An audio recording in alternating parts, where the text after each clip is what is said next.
অক্টোবৰ নৱেম্বৰৰ পৰা হ্ৰাস পাব বিদ্যুতৰ মাচুল পিএমএৱে ঘৰ নোপোৱা সকলেও লাভ কৰিব মুখ্যমন্ত্ৰীৰ আবাস যোজনাৰ ঘৰ আৰু ৰাজ্যৰ কৃষকসকলৰ বাবে বহুকেইটা ভাল খবৰ দিলে মুখ্যমন্ত্ৰী ডক্টৰ হিমন্ত বিশ্ব শৰ্মাই জনাইছো সবিশেষ খবৰ ইশা নিউজৰ দৰ্শকক ৰাজ্যবাসীলৈ বহুকেইটা বৃহৎ ঘোষণা মুখ্যমন্ত্ৰীৰ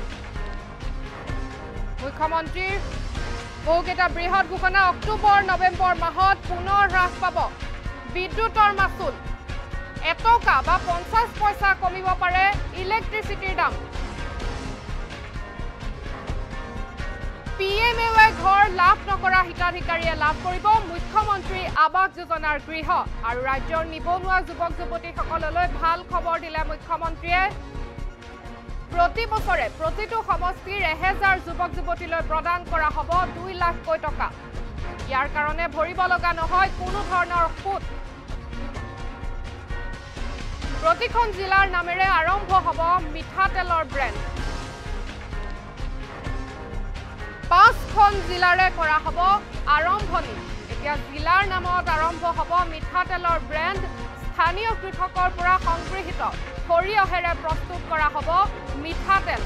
ৰাজ্যবাসীলৈ এনেধৰণে বহুকেইটা বৃহৎ ঘোষণা কৰিছে মুখ্যমন্ত্ৰী ডক্টৰ হিমন্ত বিশ্ব শৰ্মাই অক্টোবৰ নৱেম্বৰ মাহত পুনৰ হ্ৰাস পাব বিদ্যুতৰ মাচুল এটকা বা 50 পইচাকৈ কমিব পাৰে বিদ্যুতৰ মাচুল আৰু প্ৰধানমন্ত্ৰী আবাস যোজনাৰ ঘৰ লাভ নকৰা হিতাধিকাৰীয়ে লাভ কৰিব মুখ্যমন্ত্ৰী আবাস যোজনাৰ গৃহ নিবনুৱা যুৱক যুৱতীলৈ ভাল খবৰ দিলে মুখ্যমন্ত্ৰীয়ে প্ৰতি বছৰে প্ৰতিটো সমষ্টিৰ 1000 যুৱক যুৱতীলৈ প্ৰদান কৰা হ'ব 2 লাখ টকা ইয়াৰ কাৰণে ভৰিব লগা নহয় কোনো ধৰণৰ সুত প্ৰতিখন জিলাৰ নামেৰে আৰম্ভ হ'ব মিঠাতেলৰ ব্ৰেণ্ড 5খন জিলাৰে কৰা হ'ব আৰম্ভণি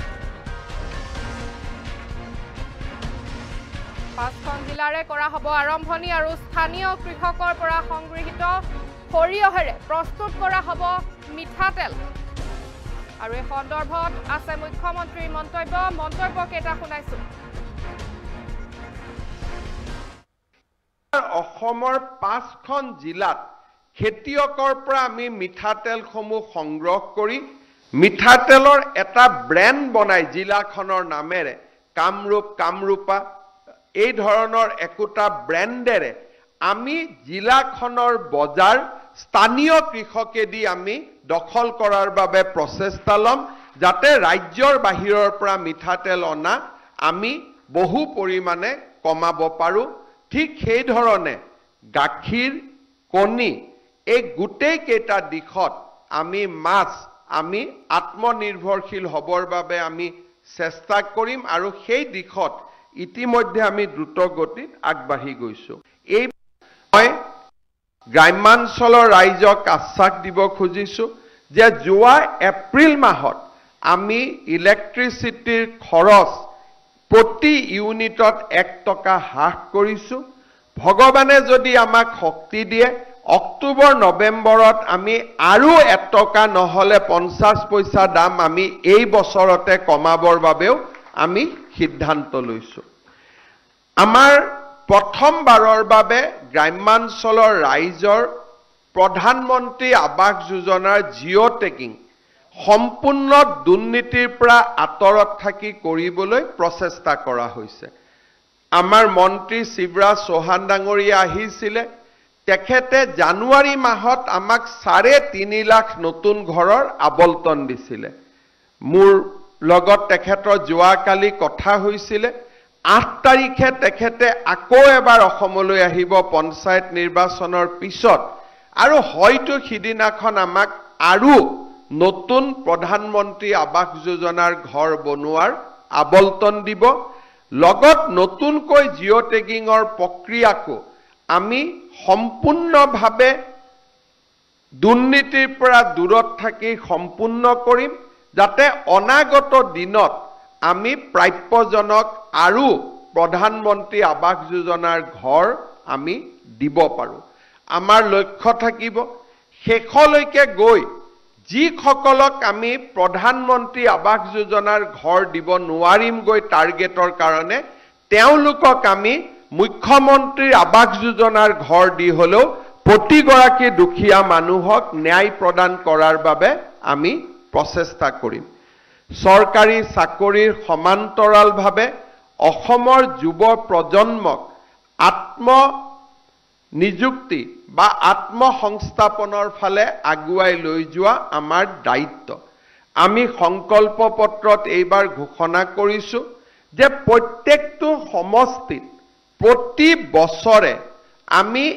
1000 কৰি ল'ৰা অৰ্থাৎ প্ৰত্যেক বছৰে অসমৰ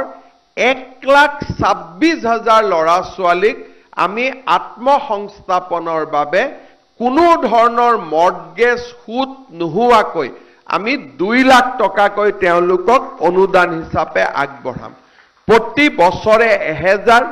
এই বছৰৰ 1000 আমি নৱেম্বৰ মাহত শেষ কৰিম আৰু আগুৱাই যিমানে গৈ থাকিম প্ৰত্যেক বছৰে প্ৰত্যেক সমষ্টিৰ আমি 1000 কৈ ল'ৰা ছোৱালীক আমি এটা মুখ্যমন্ত্ৰীৰ আত্মনিৰ্ভৰ অসম অভিযানৰ মাজত আমি সামৰি ল'ম, যাতে চাকৰি নোপোৱা ল'ৰা ছোৱালীসকলেও কৰ্মসংস্থাপনৰ বাট বুলিব পাৰে। এইবাৰ 5খন জিলাত খেতিয়কৰ পৰা আমি মিঠাতেলসমূহ সংগ্ৰহ কৰি মিঠাতেলৰ এটা ব্ৰেণ্ড বনাই জিলাখনৰ নামেৰে কামৰূপা এই ধৰণৰ একোটা ব্ৰেণ্ডেৰে আমি জিলাখনৰ বজাৰ স্থানীয় কৃষকেদি আমি দখল কৰাৰ বাবে প্ৰচেষ্টা ল'ম, যাতে ৰাজ্যৰ বাহিৰৰ পৰা মিঠাতেল অনা আমি বহু পৰিমাণে কমাব পাৰোঁ। ঠিক সেই ধৰণে গাখীৰ,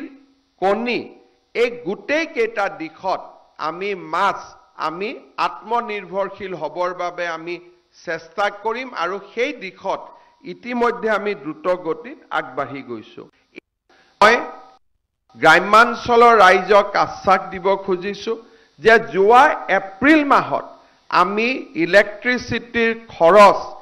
প্ৰতি ইউনিটত 1 টকা হ্ৰাস কৰিছো। ভগৱানে যদি আমাক শক্তি দিয়ে অক্টোবৰ নৱেম্বৰত আমি আৰু 1 টকা নহলে 50 পইচা দাম আমি এই বছৰতে কমাবৰ বাবেও আমি সিদ্ধান্ত লৈছো। আমাৰ প্ৰথমবাৰৰ বাবে গ্ৰাম্যাঞ্চলৰ ৰাইজৰ প্ৰধানমন্ত্ৰী আৱাস যোজনাৰ জিঅ' টেগিং সম্পূৰ্ণ দুৰ্নীতিৰ পৰা আঁতৰত থাকি কৰিবলৈ প্ৰচেষ্টা কৰা হৈছে। আমাৰ মন্ত্ৰী শিৱৰাজ চৌহান ডাঙৰীয়া আহিছিলে, তেখেতে জানুৱাৰী মাহত আমাক 3.5 লাখ নতুন ঘৰৰ আবণ্টন দিছিলে। মোৰ লগত তেখেতৰ যোৱাকালি কথা হৈছিলে। 8 তাৰিখে তেখেতে আকৌ এবাৰ অসমলৈ আহিব পঞ্চায়ত নিৰ্বাচনৰ পিছত আৰু হয়তো সিদিনাখন আমাক আৰু নতুন প্ৰধানমন্ত্ৰী আৱাস যোজনাৰ ঘৰ বনোৱাৰ আবণ্টন দিব। লগত নতুনকৈ জিঅ' টেগিঙৰ প্ৰক্ৰিয়াকো আমি সম্পূৰ্ণভাৱে দুৰ্নীতিৰ পৰা দূৰত থাকি সম্পূৰ্ণ কৰিম, যাতে অনাগত দিনত আমি প্ৰাপ্যজনক আৰু প্ৰধানমন্ত্ৰী আৱাস যোজনাৰ ঘৰ আমি দিব পাৰোঁ। আমাৰ লক্ষ্য থাকিব শেষলৈকে গৈ যিসকলক আমি প্ৰধানমন্ত্ৰী আৱাস যোজনাৰ ঘৰ দিব নোৱাৰিমগৈ টাৰ্গেটৰ কাৰণে তেওঁলোকক আমি মুখ্যমন্ত্ৰীৰ আৱাস যোজনাৰ ঘৰ দি হলেও প্ৰতিগৰাকী দুখীয়া মানুহক ন্যায় প্ৰদান কৰাৰ বাবে আমি প্ৰচেষ্টা কৰিম। চৰকাৰী চাকৰিৰ সমান্তৰালভাৱে অসমৰ যুৱ প্ৰজন্মক নিযুক্তি বা আত্মসংস্থাপনৰ ফালে আগুৱাই লৈ যোৱা আমাৰ দায়িত্ব। আমি